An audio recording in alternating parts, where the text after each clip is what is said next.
Today, I'll be giving you guys a buyer's guide on the LG OLED C2. So we're going to dive right in and not waste any of your time. So if you like that kind of thing, smack a like on this video and let's get started.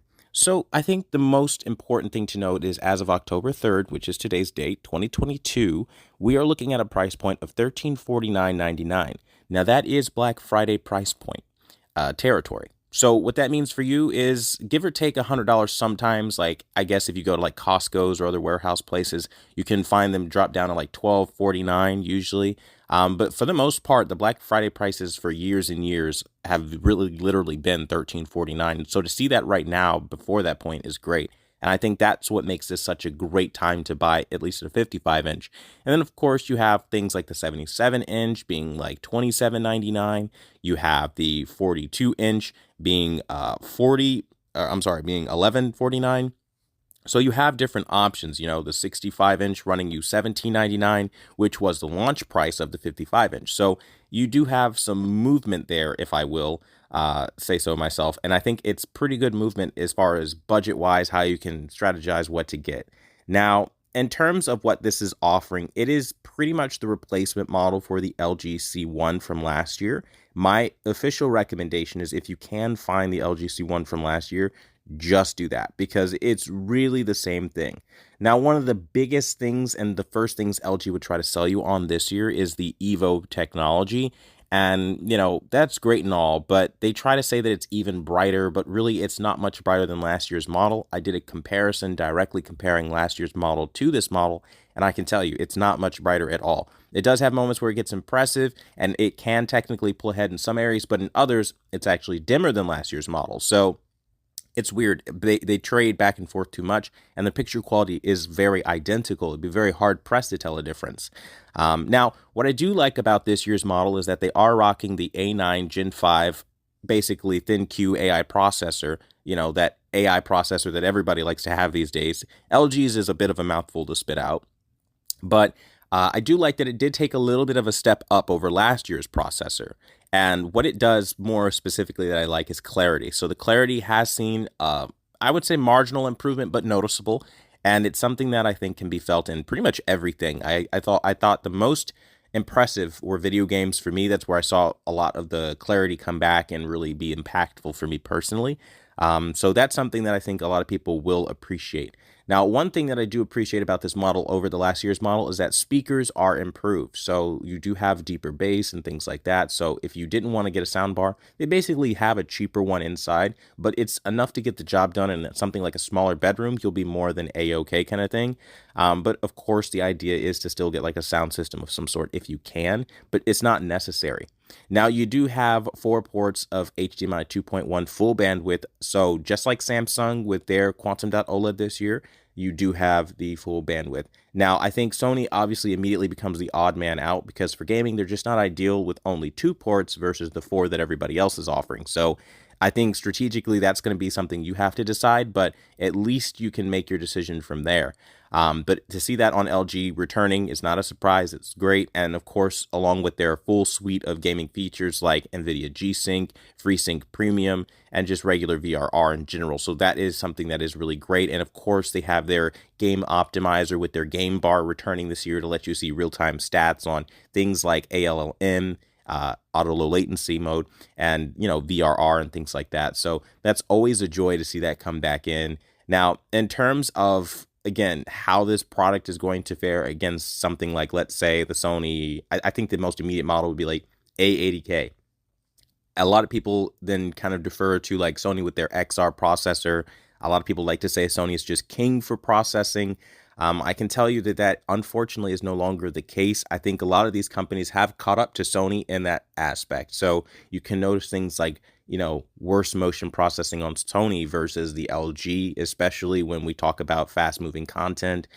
We can notice things like, again, just the more features for the money. And again, with $1349 being the regular price for the 55-inch, I think that's where you start to see the biggest benefit. Now, a special little note here that I will say, I highly recommend if you can, if the budget is there for it, go for the Samsung S95B. It is the best OLED on earth right now today. And I think to cheat yourself for the $250 or $200 actually right now, with it being, I think it's, what is it? $15.99 right now for the 55 inch. I think that's just like, you wouldn't want to cheat yourself out of that. It's a permanent investment, and I think that's something that you definitely are going to want the quantum dot color, because while this is great, it's not the next level. And I think a lot of people kind of get mixed up and confused. I see a lot of people trying to compare even like the G2 to, the Samsung S95B. But I have to say this when talking about an OLED and doing a buyer's guide. There is no comparison to the Samsung S95B that you can make that WOLED without quantum dots would be able to compete healthily. It does get beaten, and I think that is something that obviously no retailer is going to tell you. They're not going to readily put it on the box or things like that. So that is something that you are going to have to kind of have at the ready, if you will, as far as knowledge is concerned. But that doesn't mean that it is bad, right? So just wanted to put that out there. Now, I do want to talk to a little bit more of the technical aspects of this display, because I think a lot of people kind of feel like, you have to hire a calibrator to come out and do the job and things like that in order to see the best that money can buy. And that's just not true. Out of the box, this TV has a delta error below 3, well below 3. You're in the 2s. So in English, that means that it's already the broadcast reference accurate that it needs to be. So you don't have really any work to do. Now, panel variations or variances will make you have slight deviations in your numbers on a point scale. So, for example, it'll be something like, maybe 2.75 or 2.61 on the delta error versus another person's. But it's always the after point that you'd probably usually see the fluctuation. But the whole number, like 2 or 1, that usually stays the same. You don't see it usually rise up too much more than that. So what that means in English, all that technical talk, it's pretty accurate. And that's right down to like your color delta errors. Those are really accurate. You have well below even 2, and that the lowest I seen was like 150. It was pretty impressive on the color delta error. So you really don't have much in the way of work to do. Now, there are people that like to do these super unnecessary calibrations where they try to get like, point, let's say 19 or 0.8 or 0.5 of a percentile of delta error. And now's the point in the buyer's guide where I kind of want to introduce you to a concept that kind of explains what's going on when you see that. And it's technical accuracy versus perceptible accuracy. And what that means is the computer can see things that the human eye can't. It's jogging numbers. It's looking for certain accuracy points that we can't obtain. But again, when you get done with this, this technical accuracy, you'll perceive it differently. So you'll notice things like your screen being way too dim, things looking like they have jaundice from time to time because you're in the Rec 709 color space. These things can be really jarring, and if you're not prepared for what a reference accurate calibration looks like, it can be downright disappointing considering most guys charge $500. Now, at 10,000% less for just $5, I sell a service here where I do all that work for you and I get it back to where it needs to be. And I keep in mind, again, the perception that we human beings will see. I mean, at the end of the day, it's something that I really feel passionate about because I see a lot of people trying to game the system. So for price of a cup of coffee, basically, you can take your settings to the next level. And again, I've done all the calibrations and stuff like that. And you can, of course, get with me if you're interested in that. I'll put the link below.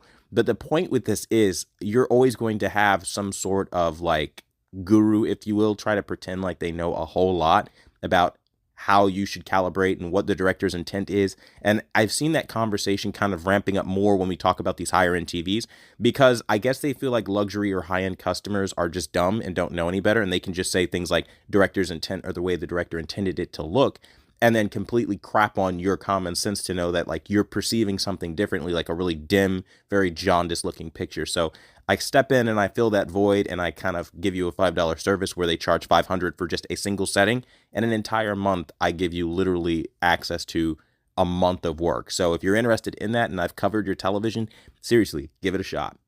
Now, in terms of everything else from upscaling capabilities, it does do a solid upscaling job. But again, it's not leagues above what we had last year on the C1. And that's where the C1 kind of takes the cake and becomes the recommended choice.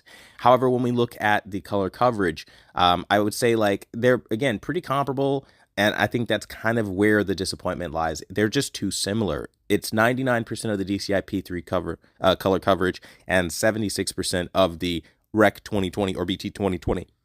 Now, again, This is one of those things that probably won't matter to purists, but I like that in this particular model, they do bring back something called the HDMI signaling override menu. And it basically works exclusively for HDMI devices, and you type in a special code, and then you're able to bring up access to a bunch of different things. But one of the important things are your color space, and you can force it from the locked Rec 709 into BT 2020 basically all the time, extending your color space and all that. Now, I have videos explaining this process and how beneficial it is. If you want to see more on that, just get with me and I can either send you the link or something. But I like that that did return this year, so you don't necessarily lose that. So I think that's a wonderful thing. And you do have smooth gradation still. So even when you do force those wider color spaces, you can smooth out those gradients of the banding that you would normally present if you didn't have that. So it is good to be able to experience that wider color without all of the disgusting, defects and issues that you'd have on a lesser set. Now, in terms of input lag is pretty fantastic for gamers. And I think that's one of the things that will keep people coming back to this model because, again, in tandem with the price point, to have an input lag of 10 milliseconds for, just 60 FPS games, and then when you go up to 120 FPS games, you're looking in, the mid 5 millisecond range, and that's absolutely fantastic. So I couldn't see a soul alive that would have a problem with that. Now, another disappointing thing, though, is the user interface. It's pretty much the same as we had last year. So, I mean, if you liked last year's interface, great.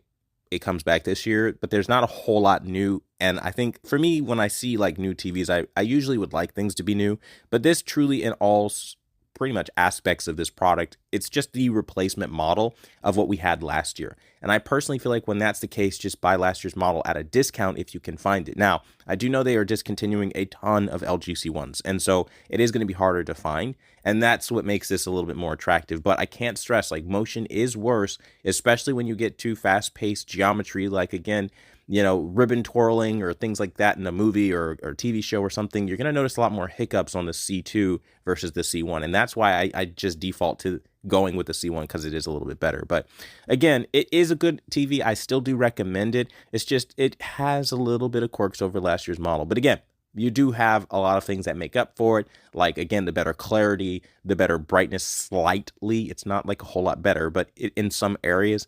And then again, I like the speaker increase. That for me is like a huge bonus this year. The extra bass is just really nice. So it really does depend on what you're looking for. But if you need more unique help, more one-on-one help, I do live streams Friday, 7 p.m. through 8 p.m. Eastern Standard Time. I can answer your questions in real time that you may have about this product. So I want to thank you guys so much for watching. The #1 brand in honesty. Until the next video, I'll see you guys later.